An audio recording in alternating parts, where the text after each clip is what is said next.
Once upon a time, in the dusty heart of Umuahia, a quiet town in southeastern Nigeria, there stood an old boarding school, St. Brigid's Memorial Academy.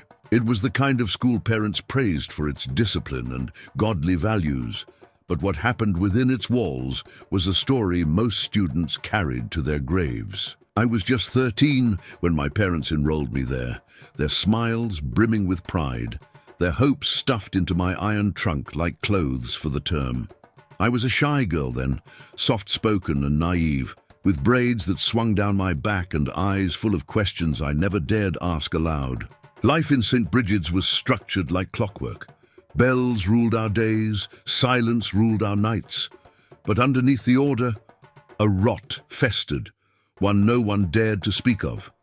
That rot had a name, Mr. Sylvester. He was the English teacher, young and charming, his voice like honey, his eyes full of unreadable things. The girls whispered about him, but no one ever said too much. I didn't understand the warnings hidden behind their silences, until the first time he asked me to stay behind after evening prep. That night, everything changed, and the silence in Dorm 9 deepened forever. It was a Tuesday evening, the kind where the sky threatened rain but never cried. After prep, while the other girls packed their books and rushed out to the hostel, Mr. Sylvester called my name. "Jamaka," he said softly, not looking up from the essays he was marking. "Wait behind." My heart skipped, but I obeyed. I was one of the best in English, and I thought maybe it was praise he wanted to give. I sat there, nervously fingering the edge of my desk as the room emptied. When the door clicked shut and the air thickened, I knew something was wrong. He walked over slowly, his scent overpowering, his smile unsettling. He asked me strange questions about home, about my body, about if I had started seeing blood. My heart pounded like a war drum. When he touched my shoulder, I flinched. "Don't be scared," he whispered, his breath hot against my ear. But I was scared, terrified, and when his hands moved lower, I froze. My voice disappeared. My body betrayed me. Afterward, he wiped his hands, told me to wash up, and said if I told anyone, they'd never believe me. "I'm a teacher. You're just a girl." That was the night I learned how silence grows wings and rots your soul from within. The next morning, I walked through the school compound like a ghost. Every laugh felt like mockery, every eye a judge. I wanted to scream, but my throat had grown a lock that night, one I didn't know how to break. I couldn't tell my roommates, not even Amara, my best friend. Something about the way they all looked at Mr. Sylvester during morning assembly made me realize I wasn't the first. I saw it in their silences, in the way they avoided his eyes or trembled when he stood too close. I wasn't just carrying my pain, I was walking into a club of haunted girls. That night in Dorm 9, I lay on my bunk staring at the ceiling fan as it spun above, slicing the darkness like a blade. Amara whispered from the top bunk, "Did he call you too?" I froze. "What do you mean?" I whispered back. She was silent for so long I thought she had fallen asleep. But then she muttered, "He chooses who he wants. You can't fight it." That was the first night I cried silently into my pillow. I realized then that this wasn't just my story. It was a pattern. And patterns, if not broken, become curses passed from girl to girl. Days passed, and with each one I felt myself shrinking. The hallways of St. Brigid's seemed narrower, the air heavier. Mr. Sylvester would glance at me during class, just long enough to send ice down my spine. I avoided his gaze, but he didn't need eye contact to control me. He already lived in my nightmares. Then one night, as I returned from night prep, I found a small folded paper under my pillow. My heart pounded as I opened it. "We know. He's done it to us too. Don't say a word or you'll regret it." There was no name, just those haunting words. My legs nearly gave way beneath me. I scanned the room. Were the other girls watching me? Did they know? Or was this from one of them? That night I didn't sleep. I stared at the ceiling, wondering who "we" was.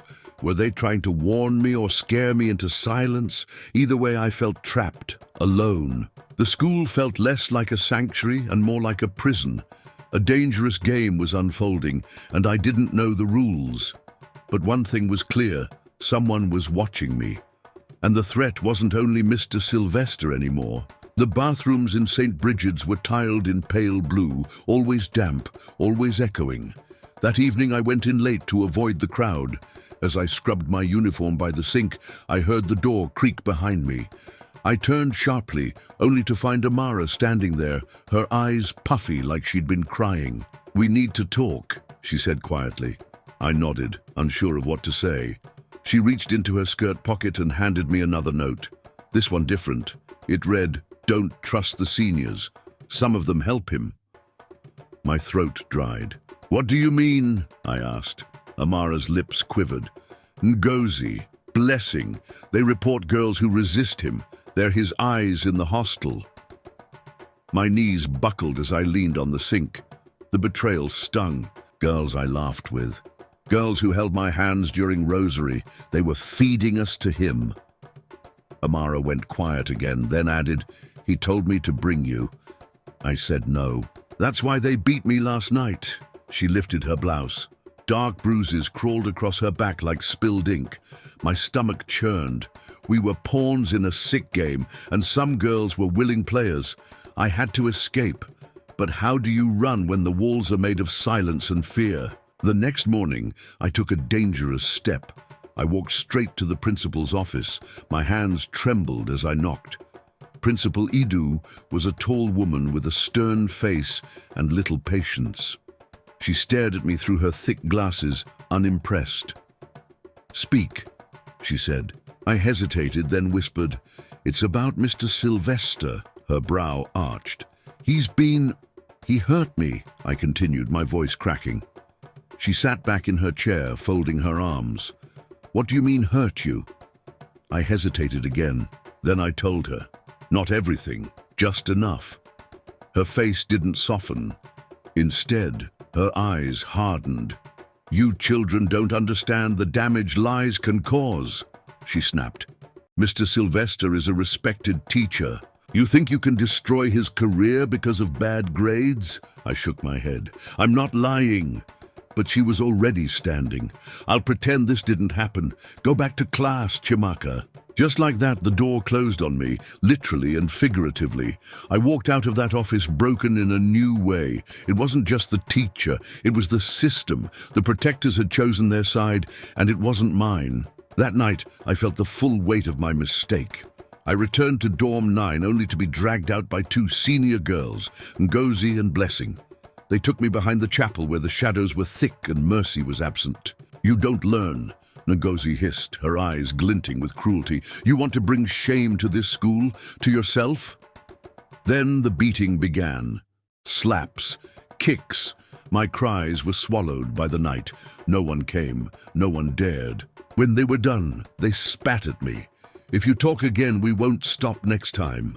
Blood trickled from my nose as I crawled back to the dorm. Amara helped clean my wounds with cold water and a piece of wrapper. "You should never have gone to the principal," she whispered.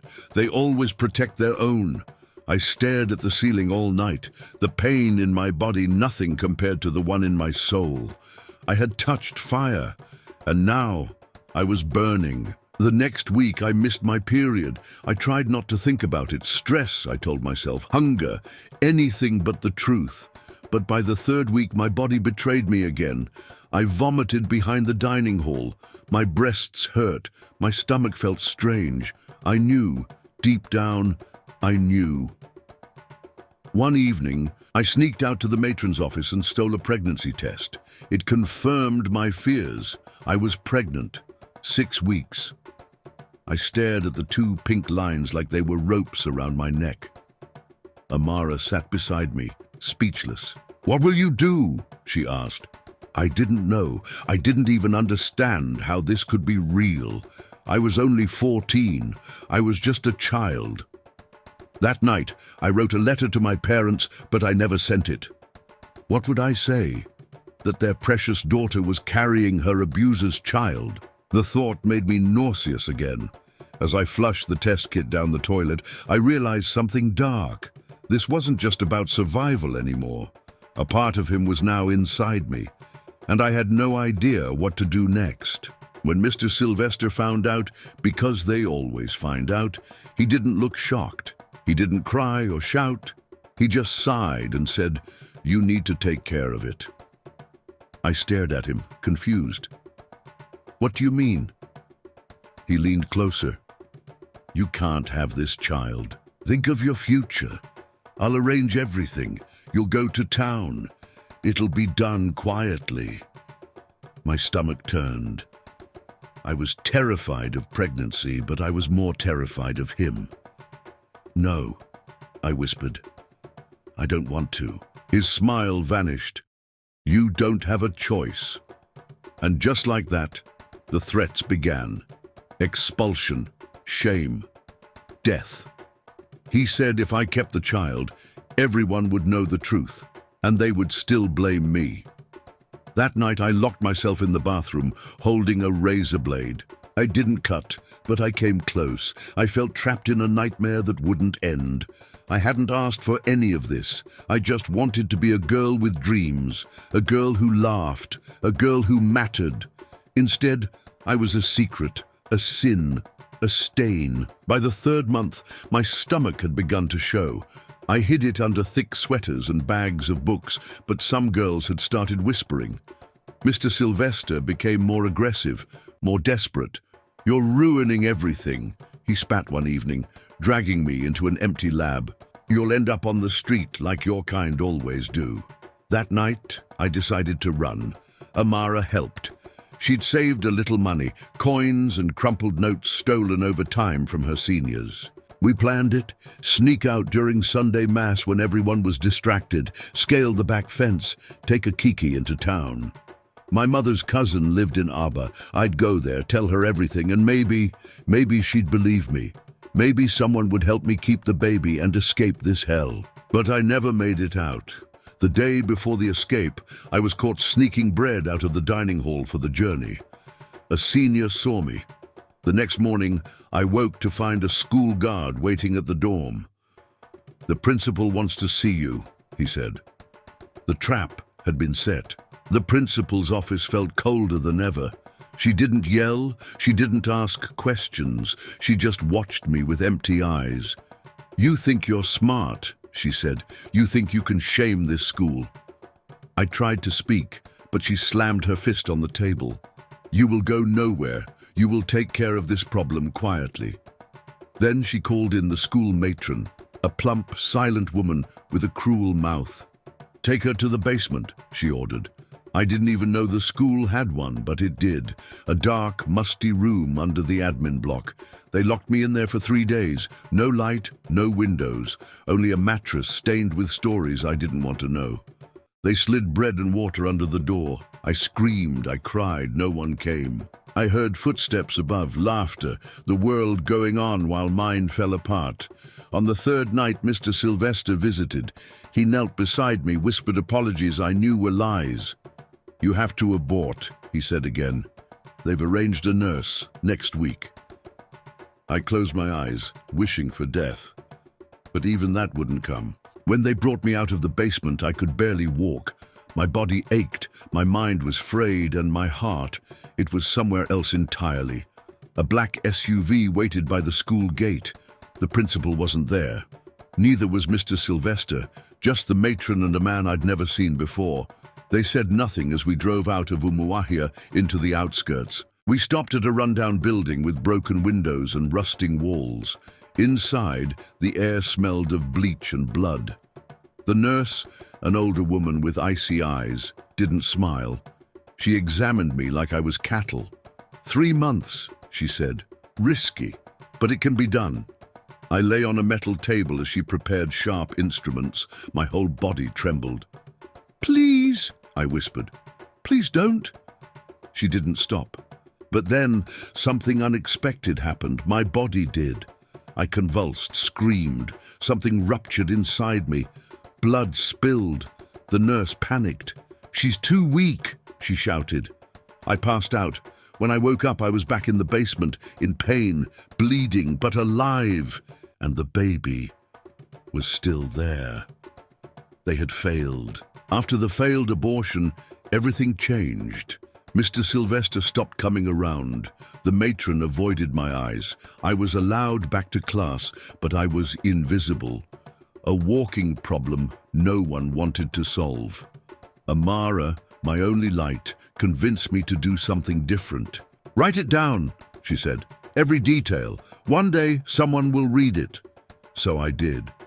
I stole an old notebook from the library and began writing everything. Dates, times, names, even what the principal said. I kept it hidden inside my pillow stuffing.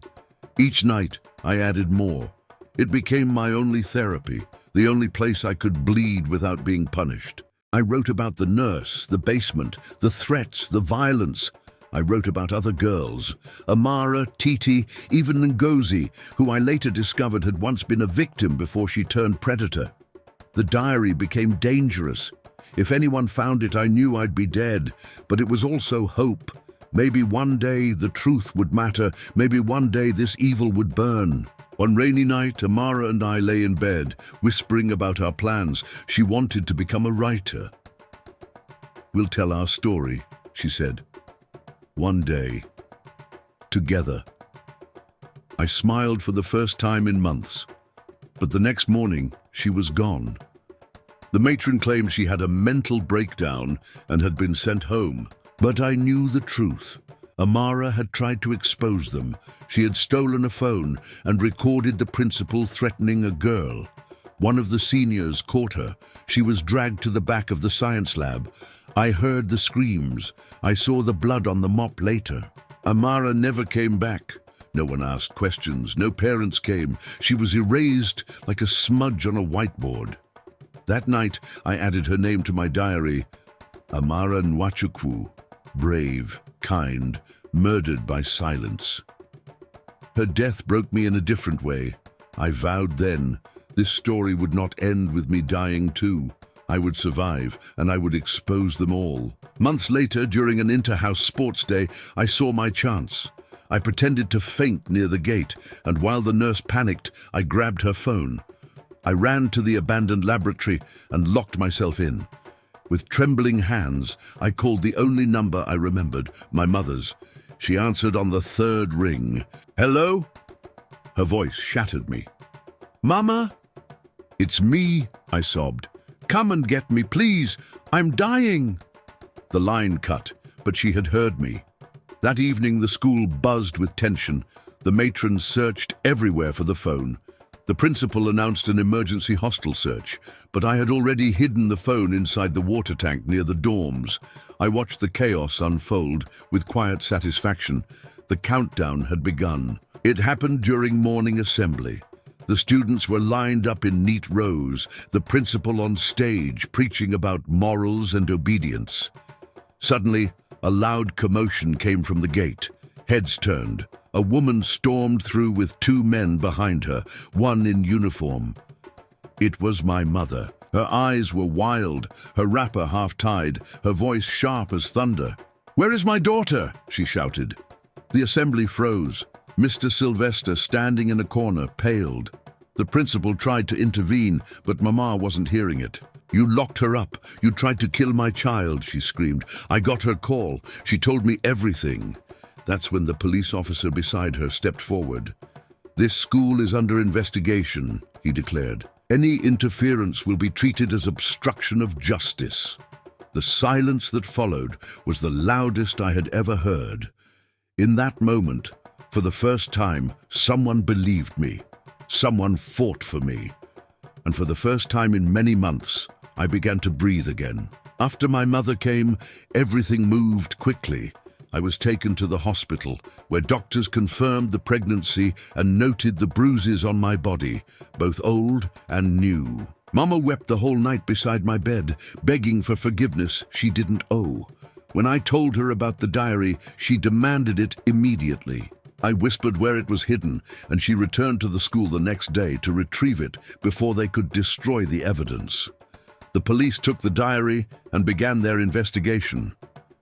But it wasn't just my words that destroyed them.